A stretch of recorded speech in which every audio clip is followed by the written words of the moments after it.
working, all right? Yeah, it's working now. You. Hey, what up, y'all? We're live and direct. That was weird. Instagram changed up something on me. What's up, Ed, Sakar, Kush, what's going on? Welcome, y'all. Hannah Boyd, Jalen, Kush. Keith, clean your lens. Is my lens dirty? Am I clearer? Do I look clearer now? I hope I look clearer. All right. Hand on the pump. No, what up, Renell? Kamal speaks and two others. Okay, I see. There he is. There's our guest is here. Boom. I got you. Well, waiting for you. Here he comes. Hey, apologies. Instagram just did some sort of update. And there was an issue with my live for whatever reason. But we're here. There he is. What's up? What's up, brother? How you doing, Sebastian? Just trying to frame myself. Yeah. Yeah, you look good, man.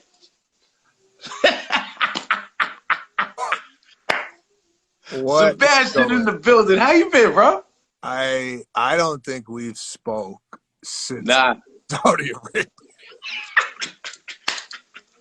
No, the last time I ran into you was at the Comedy Store. This is when I knew, for y'all that don't know, this is how I knew Sebastian was popping, right? Before I even get into that, let me give you a proper introduction. What's up? This is your man, Dean Edwards. Welcome to Monday night, another episode of Futhamuckin Protocol Live, where I bring some of my favorite friends and comedians on the show to give y'all a little inspiration, let y'all understand what goes into the comedic mind, and also how we're dealing with this this whole COVID situation. My guest tonight, for the one person on here tonight that has no idea who he is, you've seen him. He did his own Comedy Central Presents. He's done Aren't You Embarrassed?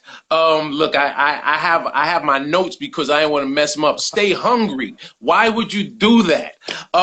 You knew he was popping when he became a voiceover artist in the Nut Job 2. That's when you know you're a comedian, you're hot. Is when you're animated. The House, Cruise, Tag, Green Book, and The Irishman, 2 Oscar-winning films, and more than that, it all popped off in 2009 in Saudi Arabia when I first met him, and one of the few comics on the planet that has ever sold out the world's most famous arena, Madison Square Garden. My friend of yours, Sebastian Maniscalco. What up, fam?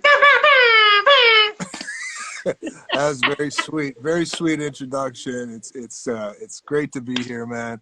Well deserved. We had a hell of an experience in the Middle East, and I'm so glad I'm.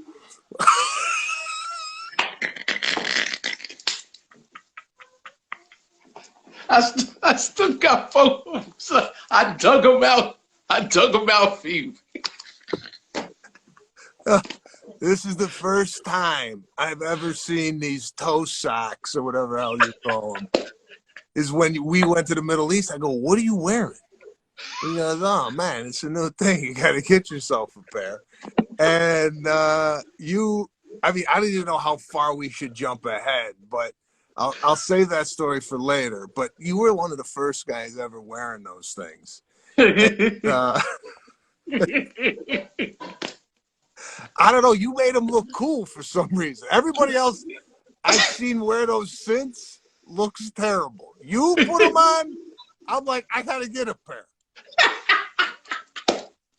Well, listen, man. Listen. We what I was saying was I ran into, it was probably like 2 years ago at the I was hanging out behind the Comedy Store. And everybody's in the hallway chilling. It's like me, Ian Edwards, Eric Griffin kicking it. And then a Porsche pulls up, and a Porsche pulls back there, and you're like, okay, this is not Bobby Lee, right? It's not Bobby Lee. And who gets out? Sebastian and Seinfeld. And that's when we were like, oh, Like, oh, okay. And it was a scene, man. It felt, it felt like out of Goodfellas, where you guys were like wandering through the back entrance to the Copa, and I don't know who was on. They got off stage. Special guest Sebastian goes on, destroys a joke about bombs, like terrorists or bombs or something, and then Seinfeld goes on and does his thing, but gives you like the utmost and says, I'm like, that's this. How about Sebastian? That's my favorite comic right now. I'm like, yeah, this is a different level. This is a different level of hotness. And yes, shout out to Pete Corielli and your show with Pete on XM Radio, the Pete and Sebastian show, man. I was as a friend, but also a fan, man. I was proud and super proud of your success and everything that you've achieved, because it also inspires the rest of us that there's more out there, Well, I appreciate that. That night was a very special night. Jerry and I had just gone to dinner, and this was the first time I went to dinner with Jerry Seinfeld. I mean, that in itself was like, right. Am I going to pick up the check? How's this going? So after I said, I'm going to the Comedy Store. You want to come? He's like, I've never really performed at the Comedy Store, which I'm shocked. And he went up that night, and afterwards he told me he had such a great time at the Comedy Store. He was more of an improv guy, I guess, right, on the come up. So, yeah, man, it was one of those nights. It was very magical, and it's been good. Knock on wood. I've been doing this since 1998, and we did that show in the Middle East. And I don't really remember a lot of that because I went to the Middle East during that time. I think you went there multiple times too, if I'm not mistaken. I've been. That was my first time. That was my first time, and I've been back a bunch of times. They showed love and had a great payday, so I started going there a couple of times a year. Shout out to Ahmed and Maz Jabrani and Aren Kadir and Dino Bidala, because they really helped create the whole comedy scene with the Axis of Evil comedy tour over there. And then for me, I know Ahmed and I, we were in South Africa with Angelo Sarukis in summer of 09. And, Ahmed is like, have you ever been to the Middle East? I said, no. He's like, you'll blow up over there. I'm like, easy. It's probably not the best lingo to use, but he put me on tour with Chu and Angelo, and it was an adventure, man. It was an adventure. So let me set the table for your audience. We're in the Middle East. We're in Saudi Arabia. I believe it was Riyadh. Yeah, Riyadh. Okay, and the promoter, his name was Peter, said he was going to take us to a dinner where the Prime Minister of Italy at the time, Silvio Berlusconi, was going to be speaking. Now, generally, I don't do this type of stuff as far as if somebody invites me out, especially in a foreign country, especially Saudi Arabia, I'm like, I'm going to be watching TV tonight. But everybody was going. I figure, all right, this guy must know Silvio, and we're going to sit down and break bread with this guy. Now, we pull up, and you could fill in the holes because a lot of this is spotty. There's things that I remember that stand out from this night. One of which was a full-blown camera guy with a spotlight that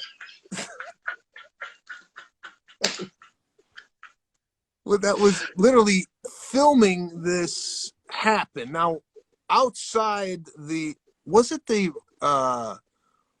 embassy that we were at? It was the embassy. So let me fill in a couple of blanks. Yeah. So firstly, we're doing Jeddah and Riyadh in Saudi. So first of all, did the Middle East bleed right into you? You're saying these things like you lived there for 3 years. I've been back a couple of times, so that's why. Riyadh. Yeah, Jeddah and Riyadh. I've had practice for a decade, man. They pay well, man. So before we even go, we've never been there. So we're all nervous because every time Ahmed, you call Ahmed, you're like, yo, so are we good? He's like, yeah, you know what? They're getting your visa and you'll be squared away. Just tell them that you're a consultant, right? Let them know you're a consultant. So you're like, all right, what kind of consultant? No, it's fine. But we're nervous because we're like, well, what does that mean? Does that mean when we land that you're going to, like, they're going to grill us? So before I even went, I'm in the mirror practicing, oh yeah, I'm a consultant. I got to consult, and I have no idea. So I'm nervous. So we connect through Switzerland. This is when I met you. I'll never forget, because it was during the Hajj where millions of Muslims worldwide converge on Saudi Arabia to go to Mecca. So I'm chilling in Switzerland. Some nerd is taking pictures of them. I'm like, no, you're not supposed to do that. And out of the corner of my eye, I look over, and this is, I'll never forget it. I look over the corner of my eye, and Sebastian, who I've never met, is maybe 10 seats away from me like this. What the hell are we doing? Why are we here? And I fell out laughing. And then we just went on this adventure. So Peter, who's an expat, lives over in the Middle East. He lands. He's an eccentric. The shows are underground, right? They're not even. I think they promoted them on Facebook. Yeah. So on the way to the first show, and the shows technically take place on the Venezuelan DQ district quarters. So technically the show's in Venezuela, not Saudi. That's why it was okay to do the shows. And the same thing, the Italian consulate.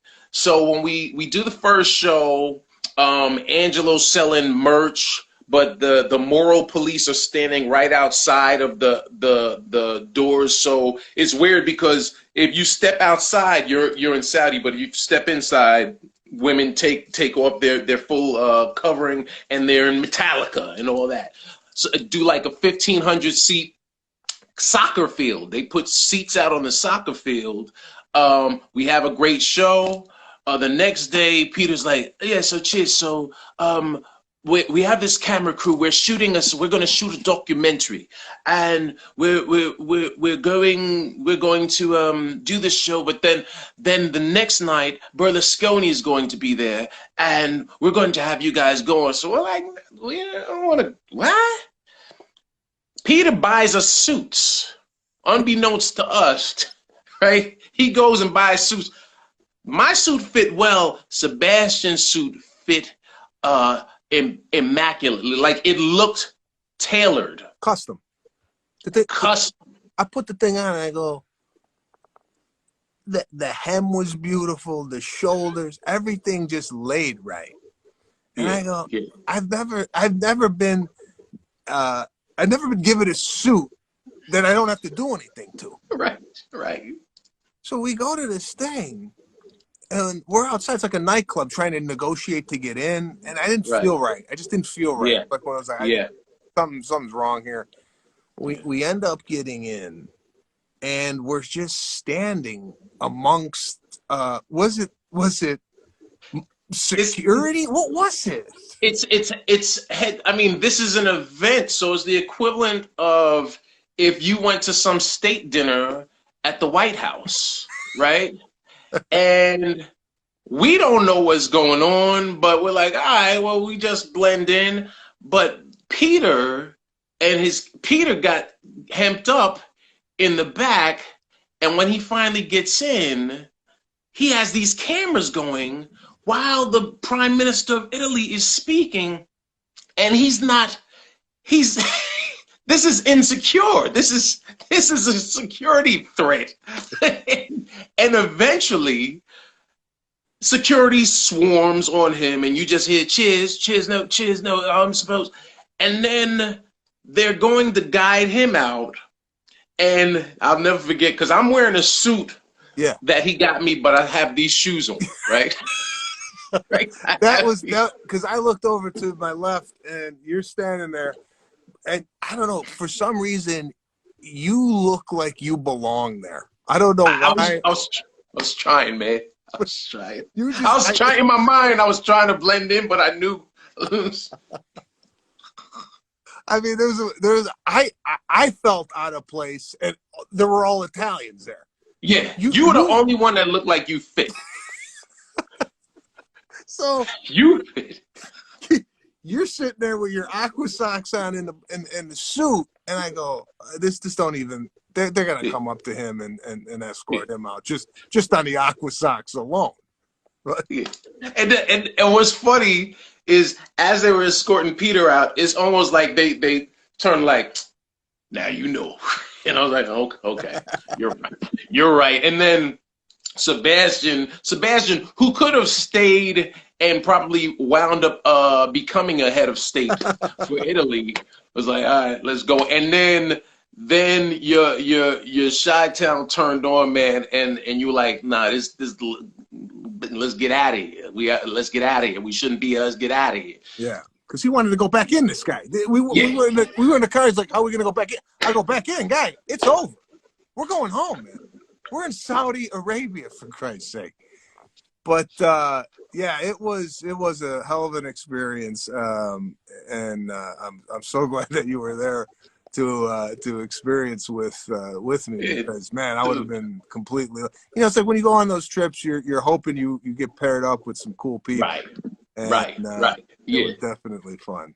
No, it was an adventure because it was such an adventure. We got into 2 car wrecks or 2 car accidents heading to the first night of shows.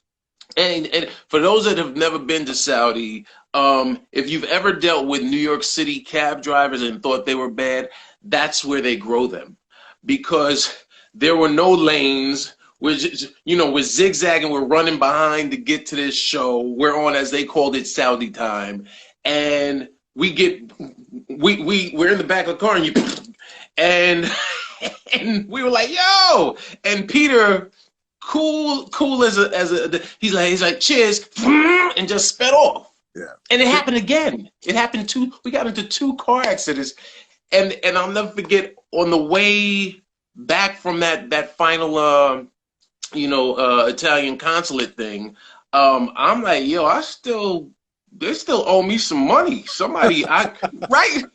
Because there's no like contract or whatever. So I'm like, yo, I'm missing 5. So eventually I'm like, hey, yo, Peter, I didn't get the rest of my money. I got my deposit. He's like, oh, what's between us? I said, dude, I had like 5 stacks.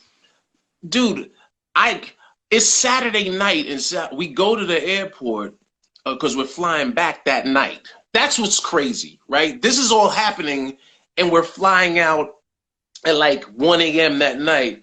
I didn't even know you could take that type of money out of an ATM. You can't in the States. The States, you have a limit of $600. This dude, 5 stacks, and he gives me a knot of money that I'm now traveling back to Brooklyn, New York with. Yeah, it was all done on the DL. There was so much this and that of it, yeah, man, it was definitely an experience, and I've been, all over in that area. We went to Lebanon on a separate trip, Qatar, Dubai. It was a hot time in 08, 09 over there, and like you said, they were paying really, really well. I don't know what the comedy scene is now there. I don't know. Have you been back? Yeah, I think, you know what, I just saw Godfrey's on the street. What up, God?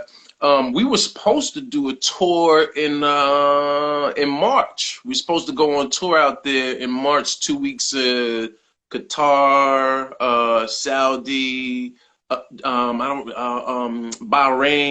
oh, wow. Kuwait. and one more city, but it got postponed until obviously this is all over. But they've shown love, and the comedy scene is definitely built up from when we first went there. Like I think I first met Mo Amer doing either Amman, Jordan, or Egypt, and that was in maybe 2012. And now the scene is so much busier over there now, which is great because that just means that comedy is thriving in more areas of the world, which I love, because it creates opportunities for us, but also for the comedy scene that might not have been there. Yeah, You no, know? it was nice to see. It was kind of in its beginning stages when we Right. went, so I was wondering where it was going to go, if people were going to start doing stand up there and Right. comedy clubs and whatnot. By the way, Godfrey, one night at the Laugh Factory came up to me, and we have this inside joke running. He goes, "We should do a good-looking comedy tour." I go, "Just get good-looking comedians." That is yet to happen, but that's Godfrey's idea. Good-looking comedian. Just the posters, just y'all sweltering, just looking not funny, just looking cool. Godfrey's a nut, man. So Sebastian, man, take us back, man. Like when you said you started in '98. Yeah, I moved out from Chicago to Los Angeles in 1998 with $10,000 in the bank. I knew I was going to come out a year prior, so I saved up some money. I didn't know anybody out here. I didn't, have a. First of all, I didn't want to couch surf because Right. that's not my thing. I don't like sleeping on people's couches and bothering people with, hey, do you mind if I stay here for a couple of weeks? I just wanted to kind of get my own apartment, get my feet wet, get a job waiting tables. That's what I did basically throughout college. And I came out here and I started working at the Four Seasons Hotel as basically a cocktail waitress in the Windows Lounge. And started doing. Sounds sexy. It was me and 8 girls. So I got the job because the guy who was running the Four Seasons food and beverage department at the time was from Chicago, happened to be gay. I think he thought, I was a good looking guy, and he's like, we gotta have you here. We gotta put you in the Windows Lounge. He goes, did you know that? Like, did you get a sense of that's why he was hiring you? So Godfrey was right. Yeah, yeah, of course. He was great. His name was Sean, and he's like, because I was interviewing for room service. At this point, I was like, I got to get in somewhere. I got to start making some cash. He goes, you don't belong in room service. You belong in the Windows Lounge.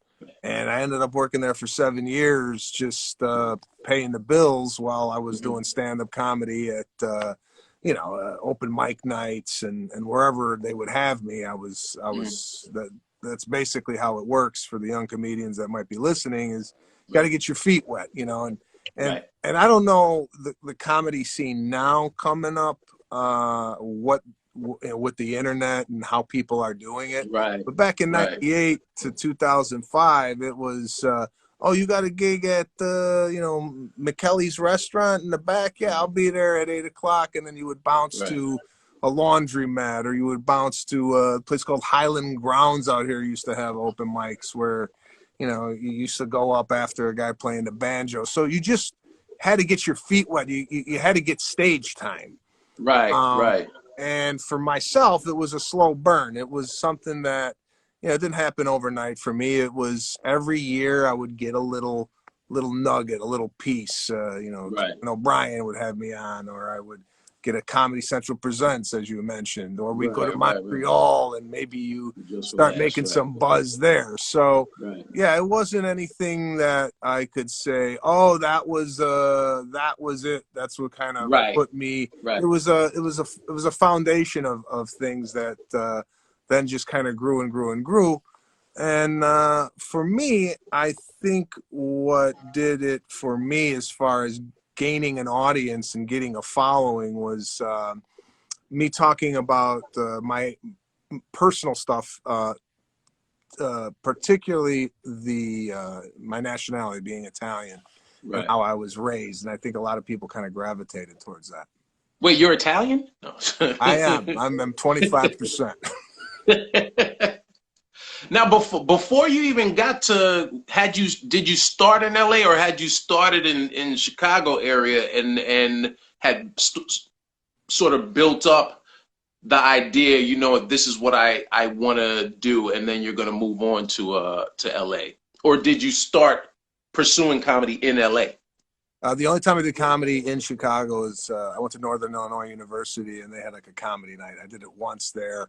Basically graduated, spent a year and a few months in Chicago, and then started comedy in LA. I just didn't know any better. I didn't know that the stage time out here is not as abundant in New York. I just thought, hey, you want to get into the entertainment business? You go to Los Angeles. Right, and, right. I started doing comedy in LA, and it was difficult just because, you know, in New York City, you got 20 some odd clubs to bounce around. Right. Here you got Right. 4, and then the rest of the time you're doing, you know, bringer shows. Right. So, right. yeah, but, you know, for me, it was get on stage as much as you possibly can, work on the act, work on the material, develop, you know, I like to look at comedy as just very repetitive and getting the jokes and the words right and the movements right. So for me, it takes a while to kind of work all that out on stage. Right. Have you always been, because you know what I love about you watching you perform and enjoying your style is that you're very physical, right? And so coming up in LA, like the LA system of comics that are out there, you know, you're out there, and Ian Edwards and Dane Cook and heavy hitters, and eventually Burr. And for me, what made me want to watch you was not only how you painted a picture, but you actually you acted out. You saw the scenes unfold because you became your pops. You know, you became your dad. You became whatever scene you were creating, to where you actually, like I said, when I first saw you, you know, in Switzerland, you know, you looking over at me was stuck with me because it was a funny face that I've seen numerous times now on stage. And I'm like, no, this dude like really commits his whole body. So when you first started in '98, is that something that was with you back then, and you've just always been very physically into performing, or is it something that developed over time?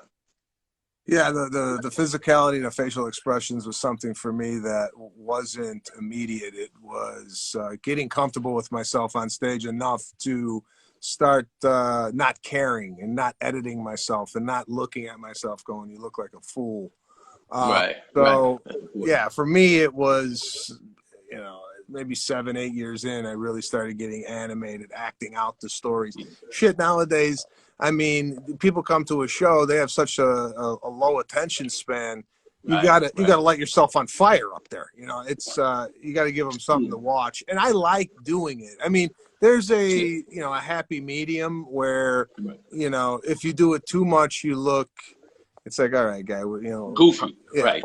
How much you gonna flop around like this? So I try to add just enough where it adds to the show and it doesn't distract.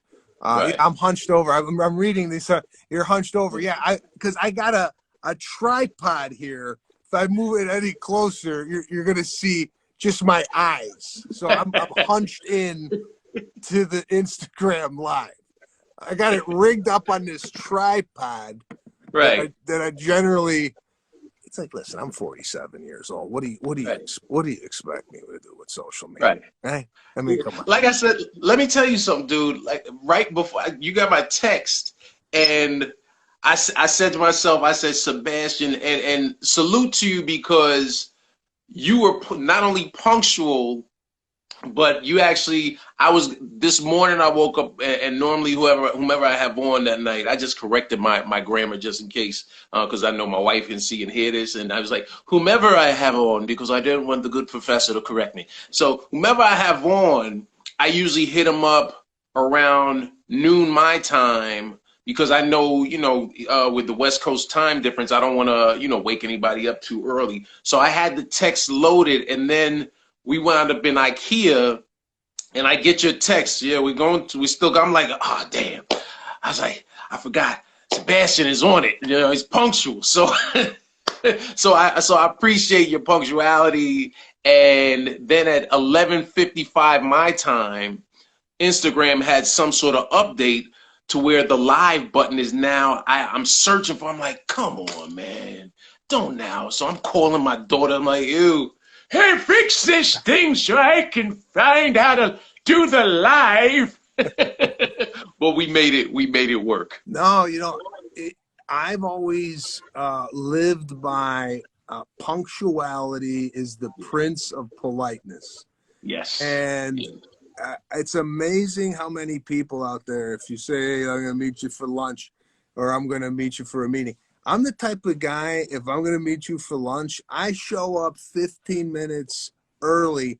I hang out in the parking lot in my car, and then I wait to see if you show up, and then I go in after you. But if you're late, I go in before. Like if you don't come by the time we're supposed to meet, I then go in. But I'm always nervous that I'm going to keep people waiting. Or people are gonna look at me like, this guy thinks he's a hot stuff. He could show up 20. I'm not into late. Yeah. No, I'm the same way. Chris Rock said his pops told him, he said, there's no such thing as early. It's on time or late. And so I always hear that, and I hate even if it's only 2 minutes. I'm the type that I'm texting people late. Hey, I'm on my way, 5 minutes away. Yeah. Just because you don't want to be that guy. You don't want to be that person that people like. Yeah, this guy thinks it doesn't smell and he can get here whenever. That's just, which is irritating. So are you in New York? I'm in Brooklyn. Okay, so you live there. Yeah. Okay. Because I was looking I spend my pandemics here. I know. Normally I'm in LA, but when there's a global pandemic, I prefer the East Coast for the cold. So have you gotten up at all anywhere during this pandemic as far as doing stand-up? I didn't do anything for the first, 5. I did one thing actually on IG Live. Is Ali Sadiq. He actually put together what was a nice show. He had this thing called Corona Comedy where he was hosting. So he come on split screen like this. He do like 10 minutes. He had a DJ. It was like doing an Urban Room back in the day. Had a DJ. He'd come on, do 10 minutes, bring you in. He'd step off camera, and then I'm sitting in my dining room doing jokes. And because I do the impressions, I just I did one from Denzel Washington to Tracy Morgan. I did a whole run of impressions that crushed. Got a great set. People he put the Cash App up, made some decent money, and I was like, that's it for me. I don't like virtual shows. I was supposed to do something with Nowhere Comedy one time, but it was literally right before George Floyd was murdered, and so when it was my date was approaching, I was like, I'm not in the mood to sit at my computer. Hey, so how about the cut? And so then I had something coming up, and from September to mid-October, I had about 6 weeks of road work. That's where you saw me with the 2 masks on in the airport. And I did Minneapolis, Acme in Minneapolis, Helium, Indianapolis, Rhode Island Comedy Connection, and some stuff in LA and Long Beach, and then Kansas City. And after that, by mid-October, I was like, I'm good. I saw the numbers started climbing. I'm like, that's enough. That's enough for me. But it was great. It was. I didn't realize how much I missed the stage, man, until I got back. That first night, especially that first night, it was awesome. It was socially distant. people were further away from me and spaced apart from each other, but you know, we're men of the people, so we like, you know, the meet and greet and the kicking it and feeling people's energy, and so that feels a little off. So I'm chilling in the crib. Yeah. You know, what about you? No? I just did a couple shows in Las Vegas at the Wynn Hotel. They were entertaining some high rollers and doing social distance shows. So I only did 4 shows there. And other than that, I'm just kind of patiently waiting to get back in stand-up, which I don't know. It looks like it might not come back until, I'm guessing, October. Right, of 2021. Yeah, I'm not really optimistic. I kind of live in the negative. So, you know, like my wife's like, no, you know, they're getting the vaccine and, you know, and maybe by June. I don't know, October probably. But, yeah, it's unfortunate. You know, I mean, listen, a lot of people got it worse, and I understand that. And I'm not, you know, not that I'm, it's for me, stand-up comedy is like kind of my therapy and my lifeline. So all this stuff that's in my head, normally got to flush it out. Right. And God bless my wife, because I've been walking around like the first, 3 months, I was in like this mood, you know? Yeah. Because if I don't do it for a while, I get like in a mood where you know, I got a taste in my mouth that I got to get rid of. And, you know, she was like, you got to get up on stage. This is ridiculous. So I just been doing like corporate Zoom shows, which is moderated, and it's like, you know, it works. I didn't want to do it at first. I'm like, this ain't going to work. I'm going to sit at my laptop in a chair and make people laugh. But I kind of massaged it in my own way. And I actually look forward to them. It's nice to kind of talk to people, because in California over here, you can't leave the house. I mean, you go get your mail, you got to have a mask on. Yeah. And you're right. It is honestly, that's what this has become for me, doing this Monday night thing, man, is I'm like, you know, I look forward to, I'm like, I'm not getting on stage the way I'm used to. And I miss the green room. I miss the hanging out in the hallway at the Comedy Store, upstairs at the Laugh Factory, or at the table at the Comedy Cellar. So when I started doing this, Godfrey's the one that motivated me and said, nah, dude, Dean, you gotta just do it, man. You just got. And so I was like, all right. And this, you're our 34th episode. We've been doing this since April, and had everybody from obviously you to Gaffigan and Tiffany and Afion, Godfrey, obviously Yamanika. Just the list goes on. For any new viewers, if you want to see any previous episodes, they're all on my page. And next week we have Faison Love from the Friday series Big Worm and Couples Retreat and so many other great films and also great comic, man. I just been reaching out to people like, yo, you want to come on Monday?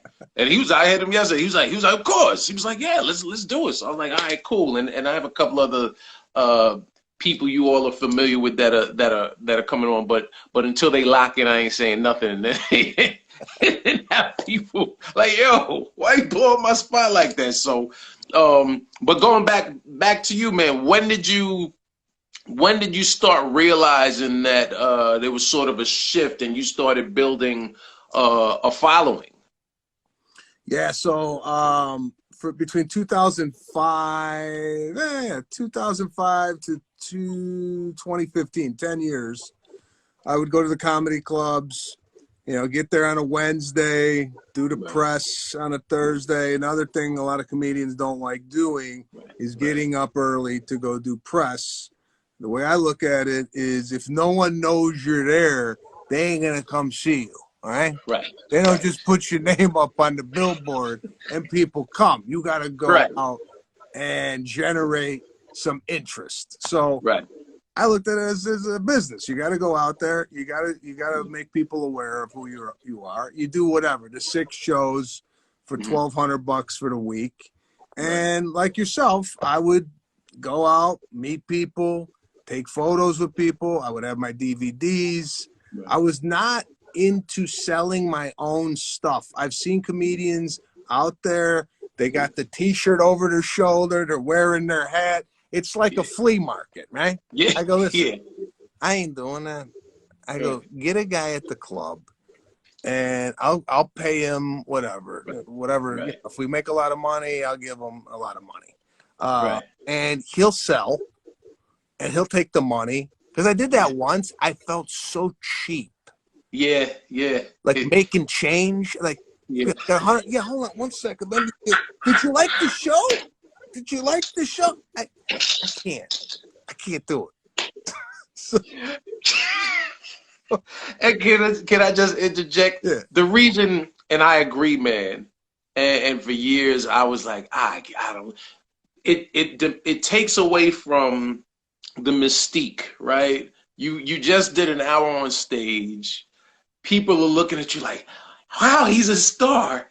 And then after the show, you want a picture? You want this is actually my merch, right? Cool for the Mugger. That's my T-shirt. I have my dates on the back. But again, I do the same thing. I have a guy from the club because there's something awkward about, oh, you want to buy a shirt? And then them handing you the money. And you're like, oh, thanks. And just it's burying your hand in your pocket with the money.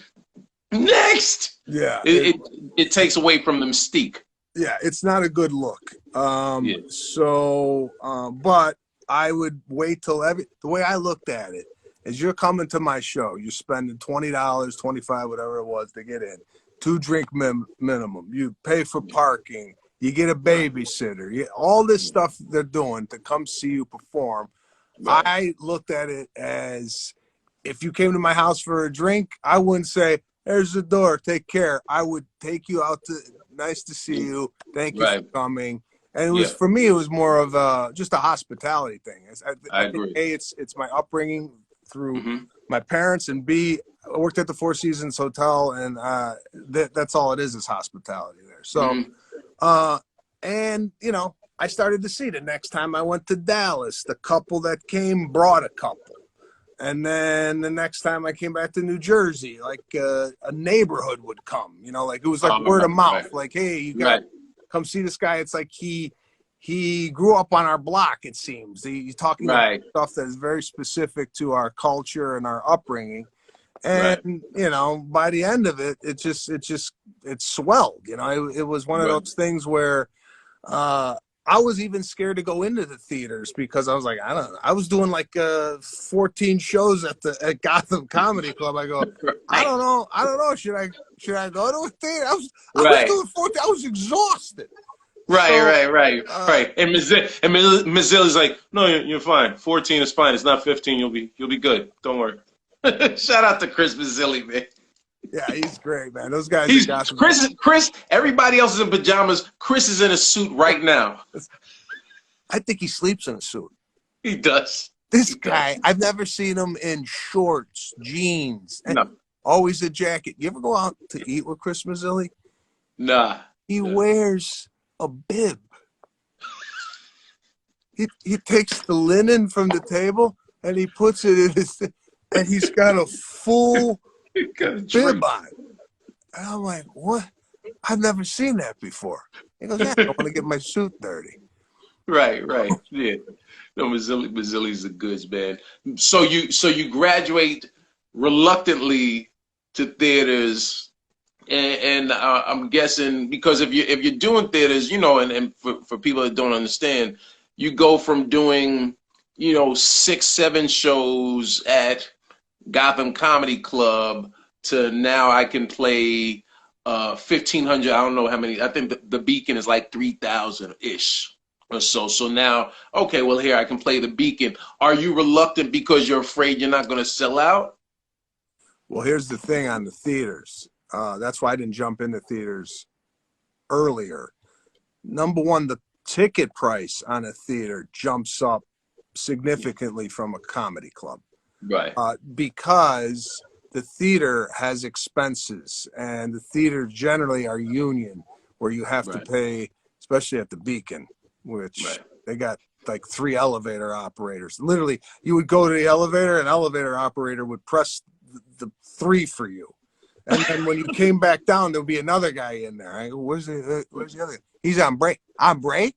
from pressing buttons on an elevator. So, you know, there's what a lot of people don't understand this. You know, people go, oh, you charge too much money. First of all, a lot of the ticket prices people buy are on the third and fourth. They're from scalpers, and B, you have to charge more money than a comedy club just because your expenses are now increased. And I like to have screens at my shows so people could see the facial expressions and the body movement. So you got to bring in, some crew. So I was like, I don't know. I mean, I guess I'll go up and see if I could break into the theater market. And it was like it was like 1,000 seats. Let's try 1,000 seats. Next time, let's do 1,500 based on where I was at in the country. And then, and then, you start to see, okay, the theaters are working, people are coming and enjoying themselves. And then, just every step, you just got to make the decision. I like the comedy clubs. Don't get me wrong.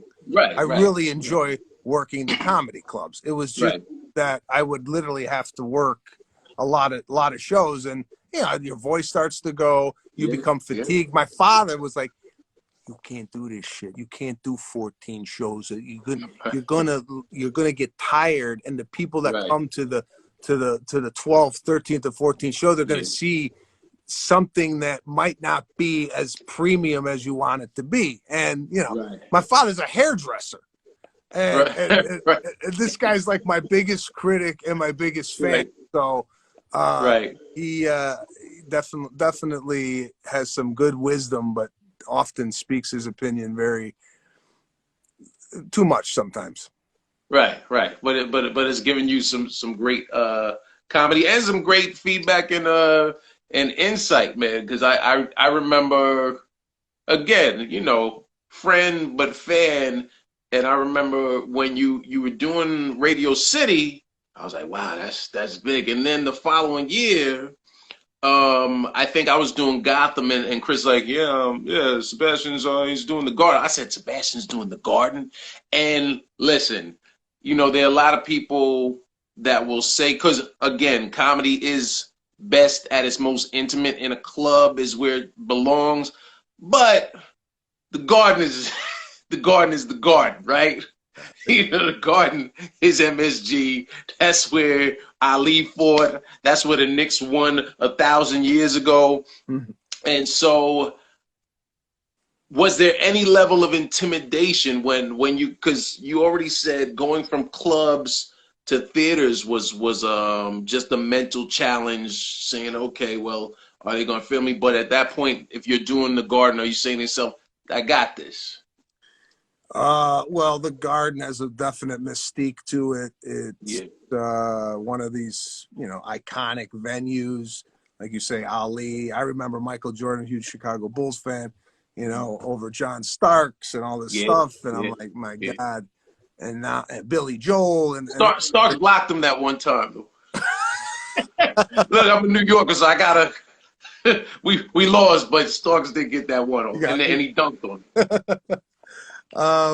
So all these moments that you're speaking of happens in this building, and it was, for me, it was surreal. I had the first show I did there, I had my daughter and my wife come up on stage after to take photos, which it was just surreal for me to have them up on stage kind of enjoying the moment. And then the second show, I called my dad up, who didn't even know I was going to do it, and just to see him, just wide-eyed and a smile from ear to ear, and bringing up my family, my sister and my mother, and it was one of those shows. I wasn't happy really with my performance because I was really I didn't like take it in.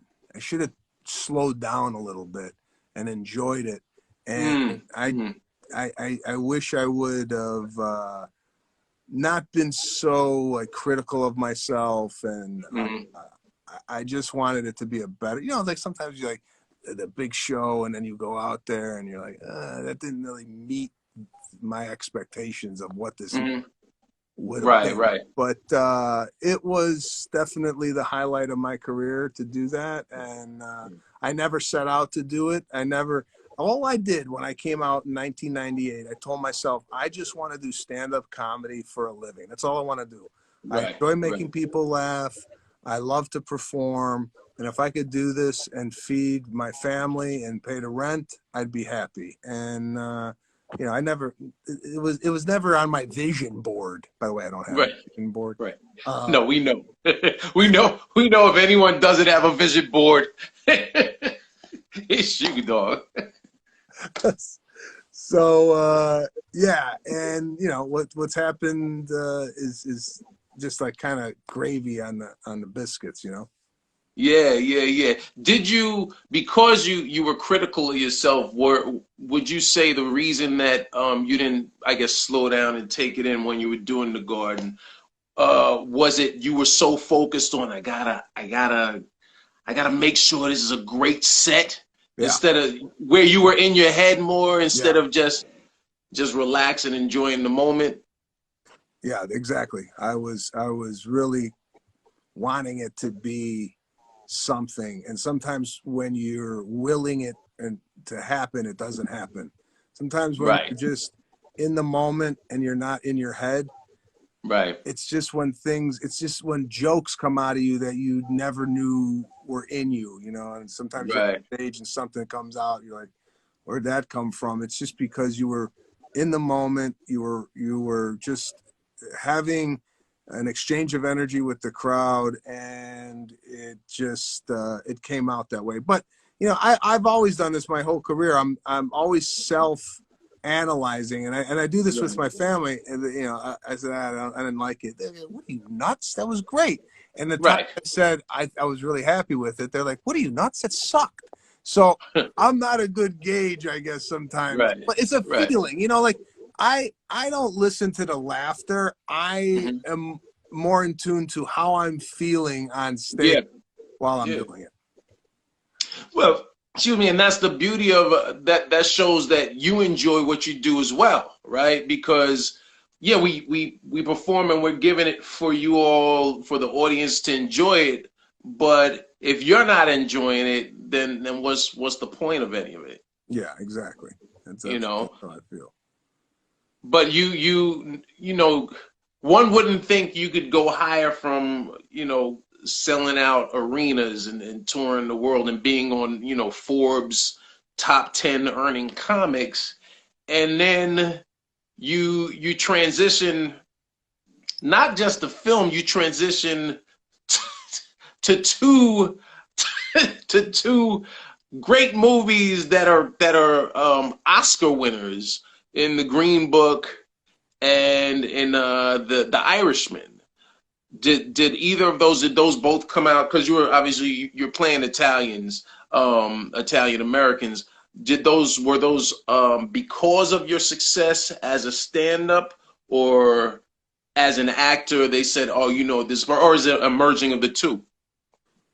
Yeah, I think what it is once you gain some success in one part of entertainment, it Hmm. opens the doors for other avenues. So, Right. you know, where I used to audition in front of the casting director, right? Right. Now Right. I'm auditioning in front of the director and the Right. people that are going to make the decisions. And Right. it helps because they sometimes are fans of Mhm. stand up and what you do. So I'm Right. sure you walked into a room in the casting, oh, I love your impressions. And right away, Right. your confidence is already Yeah. like, oh, wow, Yeah. okay, she likes what I Right. do. So for me, this is kind of what happened with the Green Book. I went in for the audition, talked to the writer and the director, and then I got the call and like, hey, yeah, they love you and they'd love to give you the part. And I was like, wow. And then with the Right. Green Book or with the Irishman, it was a lot different. Scorsese. I mean, Wow. They asked me, do you want to send in a tape from LA or do you want to fly out to New York and audition in front of the casting director? Now, the casting director is like Scorsese's right hand. So I said, right. I'm going to go. Yeah. And I'm Yeah. gonna go in the room, because when you're in the room, who knows what's gonna happen, right? Right. You might. Right. I was just gonna ask you that too. What made you say? I know why, but this is for the people that are watching. What made you say, you know what, I'm gonna go to New York as opposed to just sending a video? Like, what's the difference, do you think, between going on tape and being in the room? Yeah. So you send a tape. That's the easy way to do it, right? Right. Right. You don't have to go anywhere. You put your camera up and you Right. send in the tape and you say, I hope they like it. Right. The difficult thing to do is get on a plane and go and check into a hotel, and it's a little bit more involved, right? Right. But my head thinking, I'm gonna go in the room, I'm gonna knock this out of the park, maybe have like some funny banter with her. Who knows? A lot of this stuff is like, do you like the person? Right. Right. So here's where I lose my confidence. And I know I just said sometimes you feel when someone says, I love your stand-up, that you feel a boat of confidence. But for this, she tells me, you're looking really good for this, all right? Mr. Scorsese saw you in a small independent film you did. He loves your joke about the Italian and Jewish wife. And you're looking good. Now, that's all you got to tell me is I'm looking good, and I'm going to shit the bed. Now, if you told me this is a long shot, we don't know where this is going to go, then I'm like, all right, I'm going to show you why I have the job. You got a chip. Now you got to prove yourself. Yeah. But this, I don't know if you've ever been in an audition and you start to get warm. You feel that bead of sweat go down your back. It was a lot of sweat. She was working me hard, and I knew she was when they work you like that, it's like they're hoping you get it.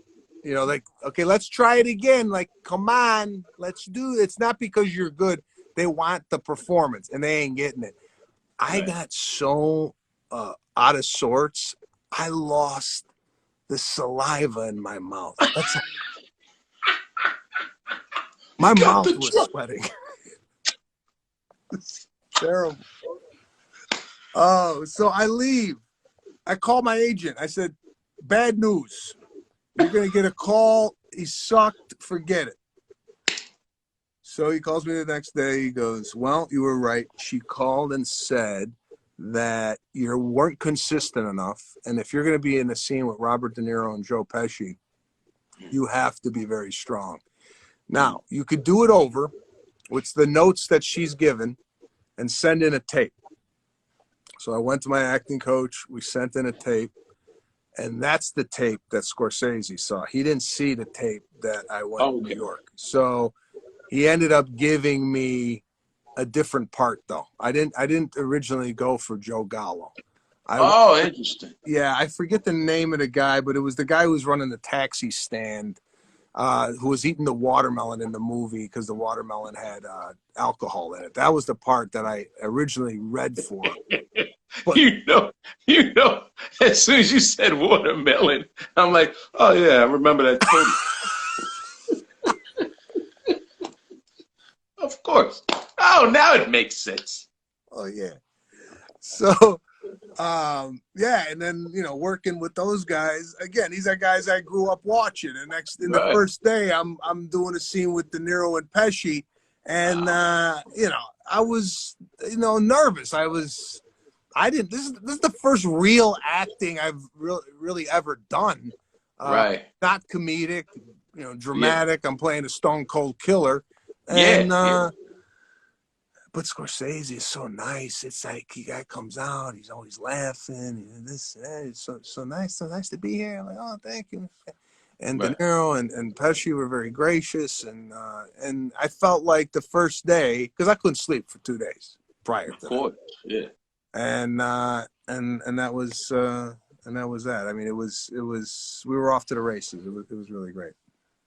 When you're on set with them, are they because I remember a story where I think Jay Moore did something with Christopher Walken, and he said comics were like unicorns because once people find out that you're a comic and you're on set, they're either gonna run every joke they've ever thought of by you, or they're just amazed that you actually do this thing called stand-up. Was there any of that on set, or people kind of like, you know, he's one of the guys, he's one of the people in the film? Well, I didn't talk to any of the principal actors on set. Oh, okay. I took the approach.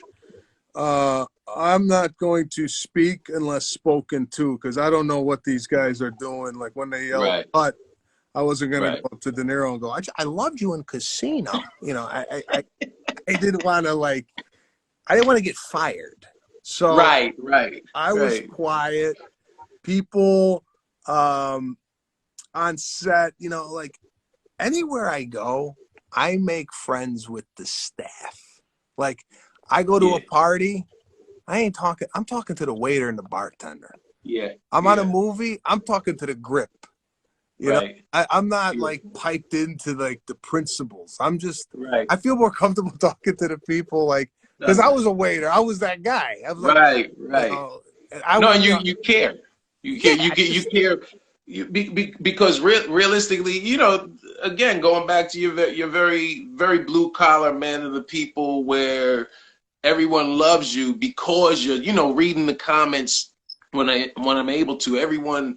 People gravitate towards you because you are just amongst the people. You know, whether it's at the Garden, whether it's at Dublin's in LA, and someone's, you know, hosting a hole in the wall spot in LA, you've been approachable. I think that sticks with you. You know, you talk to security, you know, because most people don't, and that means the world to, you know, if you're on set and there's a security guard and he happens to be Italian American, and you go over like, hey dude, how you doing? What's your name? And you just made that dude's life for the next month, because he went and told everybody, yes, Sebastian Maniscalco, he knows my name. You know, that means something, and people appreciate that. Well, no, I mean, thank you. It's just how I was. Listen, I just happen to be a guy who is in the entertainment business, but for me, I've never like the guys I hang out with, 4 guys in Chicago. Right. Those are my guys. It's not like I left whatever I had behind and like adopted this new life. Yeah, I make relationships along the way. Don't get me wrong. It's not like I don't know people in the business, but for me, it's more like, I don't know. I feel more comfortable talking to the guy because I could relate more to them, whether it be a waiter, a bartender, or whatnot, because I was doing all that stuff up until, you know, recently. I mean, I was working to pay the bills. No one really gave me anything. I was a telemarketer. I was glazing ham at Honey Baked Ham at one point. I was selling satellite dishes in a kiosk in the ghetto. I was working at Baldwin Hills Mall out here on Martin Luther King Boulevard for Dish Network, selling satellite dishes in the mall. I mean, it was nuts. I can't believe I was doing it. But it's what I had to do to pay the bills. Had to pay the bills, man. Well, I'm gonna let you. I know. First of all, again, let me say I appreciate you. You know, coming on here. Shout out to Lana. Shout out to your wife for making sure I had the updated number. Dude, let me tell you something. Somebody has a bunch of texts from me for the last 3-4 years where you did the Garden. Some guy or woman is like, why does this person keep saying, hey, great job, congrats on the Garden? I'm so sorry. I had changed my number, and the reason my wife, here's another thing. I got off social media about a month ago, Not that I'm still posting and whatnot, but I'm not like, I found myself, I got 2 young kids. I got a 3.5-year-old and a 1.5-year-old. Now, during this pandemic, like everybody, I would pick up the phone and scroll, and then I would get in this deep, like, reading this article or reading a comment and this and that. And I go, what the hell am I doing? I could be using this time to be creative, to health and fitness, to run on the treadmill or be with my kids. More importantly, why am I doing this? I cut it out of my life, and I gotta tell you that I don't know what's going on in the world, but I think it's better that way. Bro,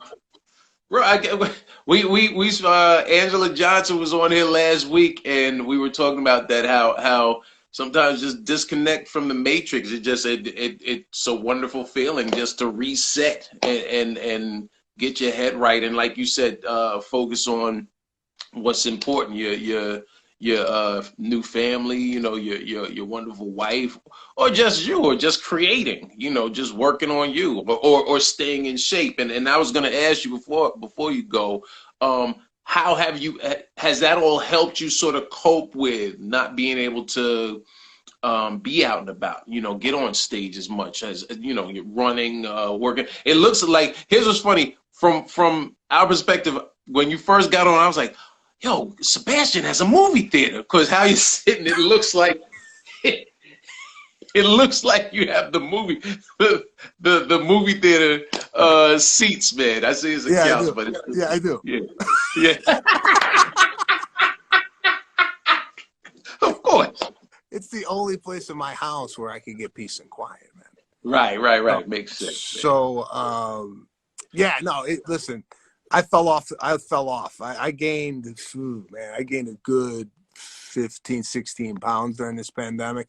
Because basically all I would do is put the kids to bed, told my wife, all right, open up a bottle of wine. Let's knock some back.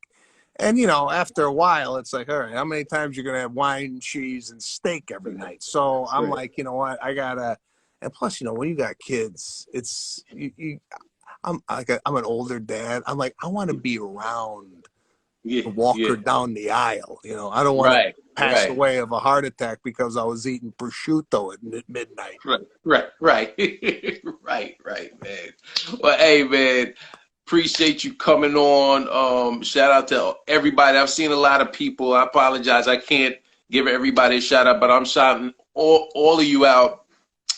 We appreciate you checking us out. If you came in late, this whole chat will be up on my page in the next couple of minutes. And like I said, you can catch all of the great comics and guests we've had on for the last 34 weeks up on my page. I am Dean Edwards, Sebastian Maniscalco. Much love, man. Thank you for appreciating what I was working on, man, with these shoes. I was supposed to listen. Cause I traveled for about 3 years with these. I was like, yeah, I'm gonna get a sponsorship. They're gonna do a tour. Now, you know what I did? I was a comedian. I got lazy, and I was like, yeah, that takes work. I gotta contact Vibram. I don't want to do it. So all love, man, and I'm gonna hang out for like 2 minutes after you sign off. But thanks again, brother. Thank you, man. I'll talk to you soon. Of course, I appreciate you, man. Stay up. Much love to the family. Y'all stay safe during this, and I'll see you once we're all back safe and out and about. I'll see you in the parking lot at the store somewhere again, man. You got it. Take care. All right, man. Have a nice Christmas. Bye-bye. You too. Happy holidays. Merry Christmas, bro. Hey, y'all. Thank you. Sebastian just bounds. I appreciate y'all hanging out with us. Again, much love to everybody that tunes in every week. Next week, we have my man Faison Love from the Friday series and Couples Retreat and many other great films and stand-up as well, and YouTube. Yeah, man, it's your man Dean Edwards, the Futhamuckin Protocol. We had another wonderful episode, and I'll catch y'all. We'll be right back here next Monday night, 11 p.m. Eastern, 8 p.m. Pacific. All love. Y'all stay safe. Thank you, Big Vinny. Thank you, Elizabeth. Yankees, I see you. Hey, Italian Glam, I hope I did you proud. Faison is so crazy. Yeah, that's my man, though. And we going to get it in one more again. All right, y'all, take care. Zach, I see you, fam. Royce, peace.